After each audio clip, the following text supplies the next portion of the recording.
Bonjour mesdames et messieurs, ladies and gentlemen. Une fois de plus, soyez les bienvenus sur Les Minutes Juridiques, votre émission de droit et de culture générale qui vous permet de mieux appréhender les termes juridiques.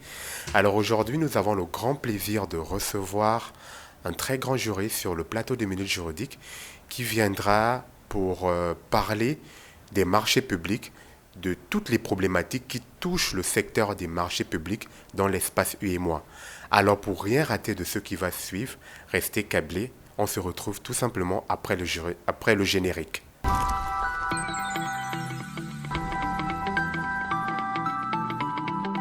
Altruiste, abnégation, courage, patriotisme sont les qualificatifs qui fient réellement avec l'invité du jour. Alors je m'en vais sans plus tarder vous présenter Monsieur Diallo Omar Sylla.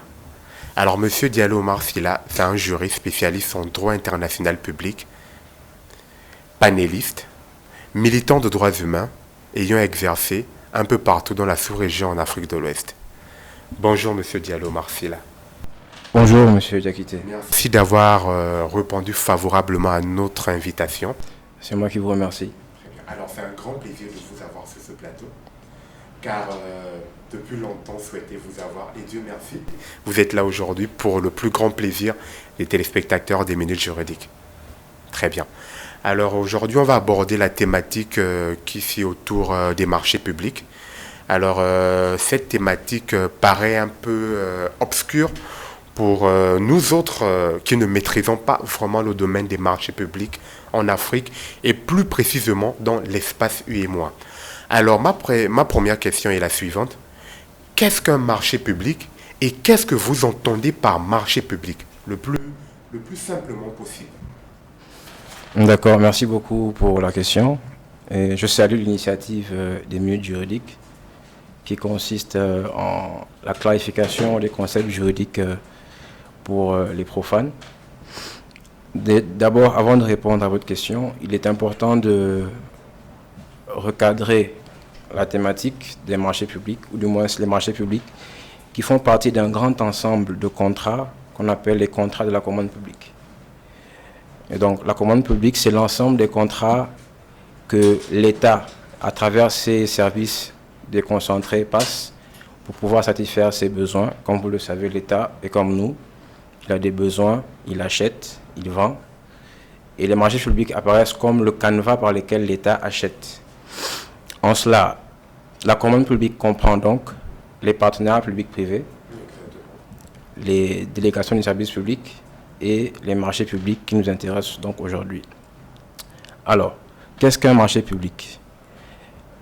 Si l'on se réfère à la législation en la matière dans l'espace UEMOA, notamment la directive 004 de 2005, son article 1er, elle définit le marché public comme étant un contrat écrit, conclu à titre onéreux par une personne publique dans le but de répondre à ses besoins en matière de travaux, services et fournitures. Ça, c'est la définition juridique des marchés publics. Maintenant, pour faire simple, c'est... Alors une définition classique pour nous autres profanes du droit, on va dire. C'est comme je vous ai dit en introduction, un marché public de façon classique, c'est la façon dont l'État achète et réalise notamment son programme en matière de politique publique, tel que la construction des routes, construction des bâtiments, achat du mobilier de l'État, etc., etc. D'accord, donc quand on parle de marché public, on fait immédiatement référence à l'État. Exactement, les marchés publics sont l'apanage de l'État. De l'État et ses services décentralisés autant pour moi. D'accord, très bien. Alors merci pour ces éléments de réponse par rapport à la question. Parce que bon nombre de personnes ne savent pas comment définir un marché public et merci pour ça. Alors la deuxième question est la suivante. Comment est octroyé un marché public au fait? Comment ça se passe, la passation d'un marché public? Déjà, une précision importante, c'est que dans le jargon des marchés publics, on parle plus d'attribution de marché. Attribution, merci. Donc, l'attribution d'un marché se fait à la suite d'un long processus appelé la passation de marché. c'est un processus très rigoureux qui est influencé par plusieurs facteurs. L'un des premiers facteurs qui influence la passation des marchés, c'est la nature du marché, les montants qui sont en jeu. Mais bien avant ça, il y a une étape qu'on appelle la préparation du marché. C'est-à-dire avant de faire un achat, c'est comme vous et moi. La phase d'élaboration. Exactement, c'est comme vous et moi. Avant qu'on aille acheter quelque chose, il faut qu'on sache ce qu'on veut. Bien sûr. Ce qu'on appelle la définition des besoins en marché public. Exactement. Donc, dans la définition des besoins, l'État établit une feuille de route pour savoir de quoi il a besoin. Oui. Si c'est des travaux qui concernent la construction, si c'est l'achat du mobilier, Oui. si c'est des prestations de services. Ouais. Voilà, c'est d'abord la première étape avant de passer à un marché. On prépare le marché. Oui. Donc, l'État prépare son marché et ensuite, il évalue. Il évalue. C'est-à-dire l'évaluation consiste en ce qu'on appelle l'étendue des besoins. Savoir, j'ai besoin de combien de routes par exemple, ou bien de combien de voitures. C'est ça l'évaluation. Donc c'est la première partie de la passation. C'est ce qu'on appelle en amont de la passation et la préparation. Oui. Et ensuite, une fois qu'on sait ce qu'on veut, Oui. on passe le marché à travers certaines procédures. Procédure. Il faut retenir que plus le montant est important, plus la procédure sera rigoureuse. Rigoureuse également. Donc, si on prend... En langue aussi ou bien. Justement, Oui. rigoureuse, c'est-à-dire plus longue et plus stricte, plus respectrice de la législation en place. Mais qu'est-ce qui encadre toute cette procédure? Bon, c'est encadré par plusieurs étapes qu'on appelle déjà. La première étape de la passation, c'est comme je vous ai dit, c'est la préparation. La préparation. Maintenant, la procédure va dépendre de ce qu'on achète. Oui, exactement. La nature du besoin. C'est ça, la nature du besoin va déterminer la procédure et les montants en jeu. Maintenant, pour vous citer quelques procédures, il y a les procédures de droit commun Exactement. et les procédures dérogatoires. Dérogatoire. Les procédures de droit commun, ce sont les procédures... C'est important de le signaler, hein, des procédures dérogatoires. C'est très important. Allez-y, oui. Les procédures de droit commun, ce sont les procédures qui, justement, sont très rigoureuses. On compte parmi elles l'appel d'offres ouvert et les demandes de renseignements et de prix. C'est des procédures qui sont très, très rigoureuses. Et pour avoir recours à ce genre de procédures, il faut atteindre un certain seuil en termes de montant de passation. Maintenant, les procédures dérogatoires, comme le nom l'indique, c'est des procédures qui ne sont pas en principe le principe. C'est des Ne procédures... sont pas en principe le principe. C'est ça, c'est une tautologie, mais voilà.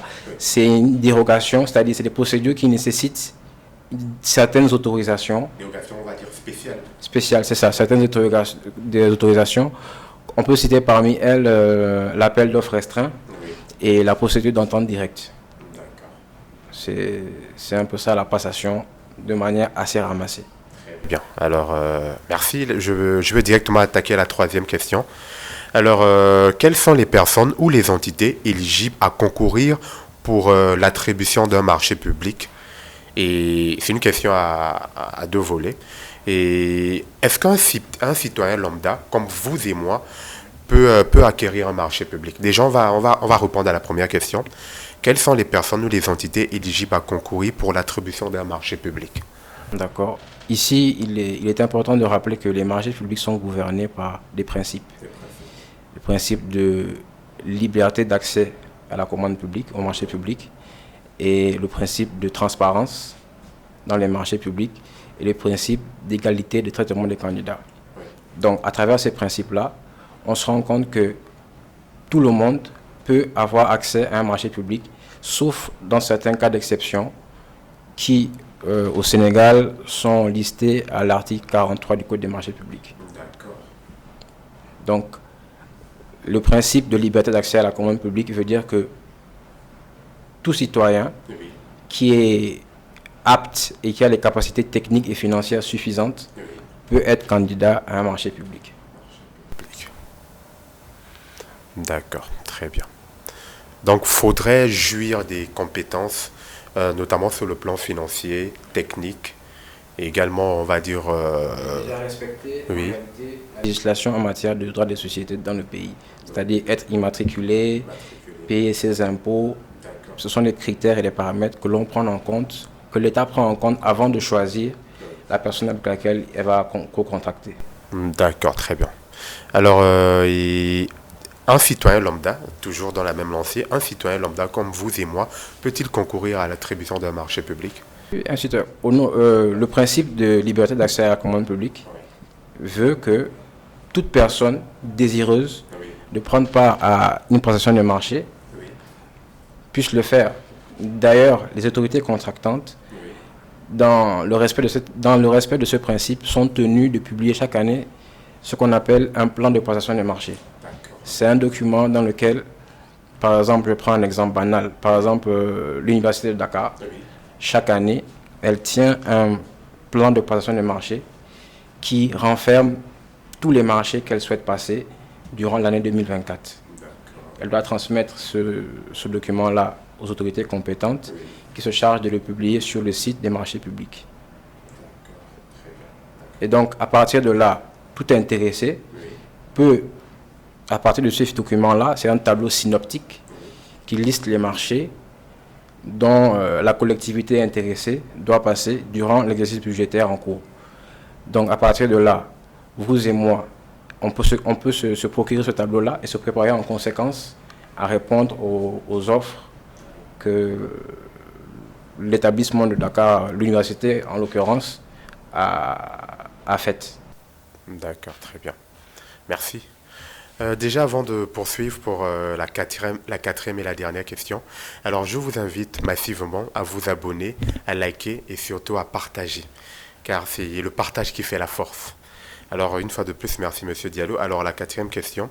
Alors, quel est le mécanisme de financement d'un marché public dans l'espace UEMOA, la sous-région ouest-africaine? Le marché public, comme je l'ai dit en définition, c'est un contrat conclu à titre onéreux.